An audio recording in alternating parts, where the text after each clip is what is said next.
Have you ever wondered why the most brilliant people you know seem to drift away from parties, avoid small talk, and choose books over crowded gatherings? Why does your smartest friend prefer solitude while everyone else craves constant social validation? You might think they're antisocial, weird, or even arrogant. But what if I told you there's something much deeper happening here?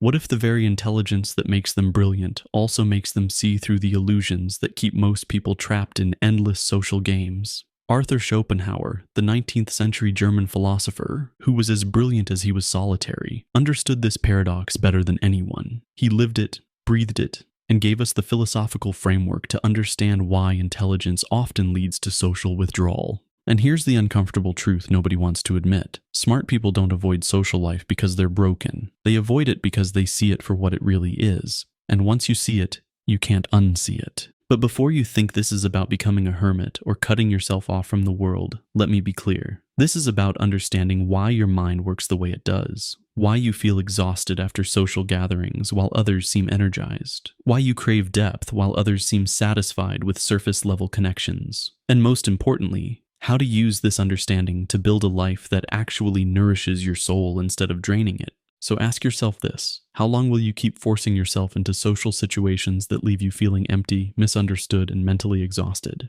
How long will you pretend that your need for solitude is something to be ashamed of? Because what Schopenhauer discovered about the relationship between intelligence and social life will change everything you thought you knew about yourself. And it starts with understanding the fundamental conflict that exists within every thinking person.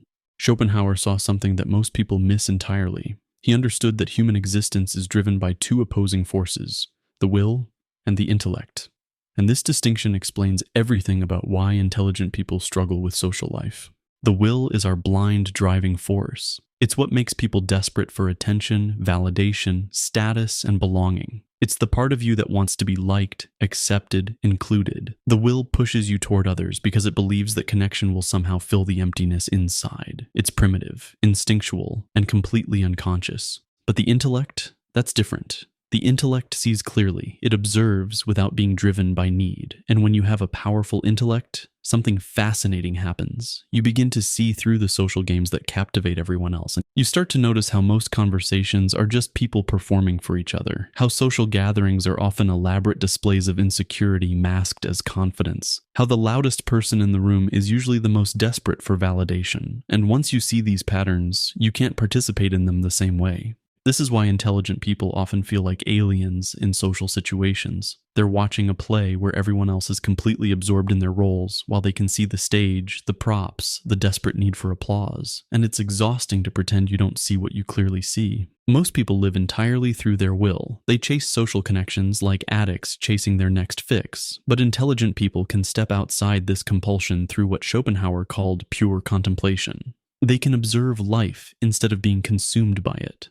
And here's where it gets interesting. The more you can access this intellectual clarity, the less you need external validation, the less you need the crowd's approval, the less you need to fill your calendar with meaningless social obligations just to feel worthy. But this comes with a price. Because when you stop feeding people's expectations, when you stop playing the social games they're addicted to, they notice, and they don't like it. This brings us to one of Schopenhauer's most profound insights: the hedgehog dilemma. Imagine hedgehogs trying to stay warm in winter. They need to get close to each other for warmth, but when they do, their quills hurt each other. So they move apart, get cold, and try to get close again. An endless cycle of approach and withdrawal, need and pain. This is exactly what happens in human relationships. We desperately need connection, but the closer we get, the more we wound each other. We hurt and get hurt. We disappoint and get disappointed. We try to control and get controlled. Most people live in this endless hedgehog dance, constantly seeking the perfect distance that will give them warmth without pain. But it doesn't exist. And intelligent people, being more sensitive to life's contradictions, feel this dilemma more acutely than others. They see how relationships often become transactions, how people use each other for emotional regulation, how love gets confused with need, and intimacy gets confused with codependence. And once you see these patterns clearly, casual socializing becomes almost unbearable. This is why your smartest friends often seem distant, why they're selective about who gets their time and energy. It's not because they don't care about people. It's because they care too much to waste their emotional energy on superficial connections that inevitably lead to mutual disappointment.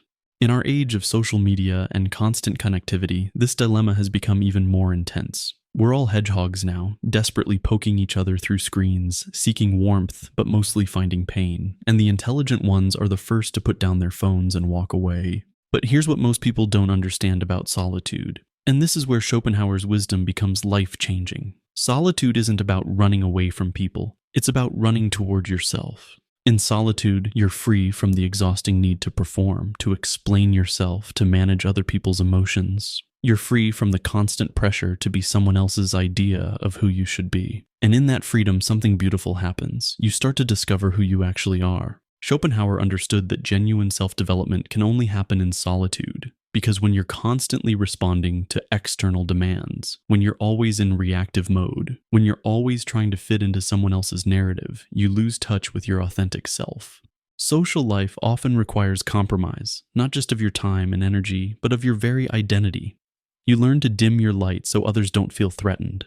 You learn to laugh at jokes that aren't funny. You learn to have opinions that don't rock the boat. And slowly, without realizing it, you become a stranger to yourself. But in solitude, the mask comes off, the performance ends, and you can finally hear your own voice without the world's constant interference. This is where real growth happens. This is where creativity blooms. This is where you develop the strength to live authentically instead of automatically. Intelligent people intuitively understand this. They know that their minds are their most valuable resource, and they protect them fiercely. They'd rather have one meaningful conversation than 10 shallow ones. They'd rather spend an evening with a book that expands their consciousness than at a party that shrinks it. And here's the paradox that drives other people crazy. The more comfortable you become with solitude, the less needy you become in social situations. And the less needy you are, the more attractive you become to people who are worth knowing. Now, before we go further, let's address the elephant in the room. This perspective has its shadows, and Schopenhauer himself embodied some of them. He could be elitist, misanthropic, and dismissive of people who didn't share his intellectual gifts. He sometimes confused his personal wounds with universal truths. And that's a trap we need to avoid, because social intelligence is also a form of intelligence. The ability to connect, to empathize, to build communities, to inspire and lead others.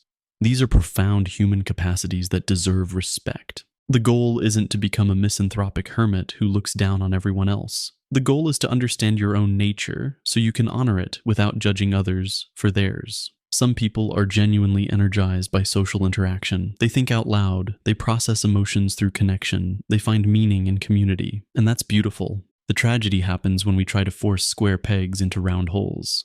When introverted, intellectually driven people try to live like extroverted, socially driven people. Or when we shame people for needing solitude, for being selective, for preferring depth over breadth in their relationships. Balance is everything. Complete isolation can lead to stagnation, bitterness, and a dangerous disconnection from the human experience. Some of history's greatest thinkers were also deeply engaged with their communities. They found ways to contribute their gifts without sacrificing their need for intellectual solitude. But this balance has to come from understanding, not from guilt or social pressure. You need to know why you're the way you are before you can find healthy ways to engage with others. So what does this mean for your personal growth? How do you use Schopenhauer's insights to build a life that actually works for your mind and soul? First, stop apologizing for your nature. If you need more solitude than others, that's not a character flaw. It's how your mind optimally functions.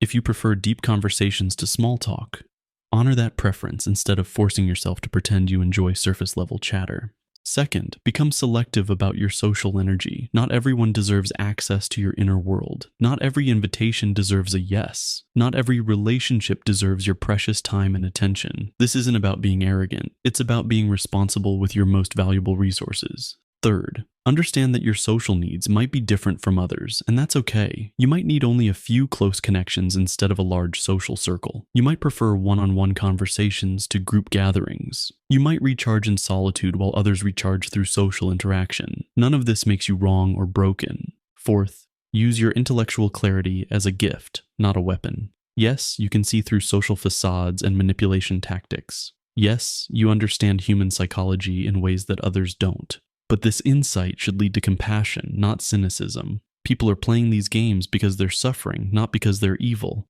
And finally, remember that authenticity is magnetic. When you stop trying to be who others want you to be and start being who you actually are, you attract people who appreciate your real self. The connections you make from this authentic place will be deeper, more meaningful, and more nourishing than anything you could build through social performance. The intelligent person's relationship with social life isn't about rejection or superiority. It's about conscious choice. It's about engaging with others from a place of strength rather than need. It's about contributing your unique gifts without losing yourself in the process. Schopenhauer showed us that the path to wisdom often leads through apparent isolation, but this isolation isn't an end in itself. It's a crucible where you forge the strength to engage with the world on your own terms, where you develop the clarity to see through illusions and the courage to live your truth. And paradoxically, when you become comfortable with being alone, you're never truly lonely, because you've found the most important relationship of all, the one with yourself. And from that foundation, every other connection becomes a choice rather than a desperate need. So the next time someone asks why you don't care about social life the way others do, you'll know the answer. It's not because you don't care about people. It's because you care enough about yourself to honor your authentic nature. And in a world full of people desperately trying to be someone else, that might be the most intelligent choice of all.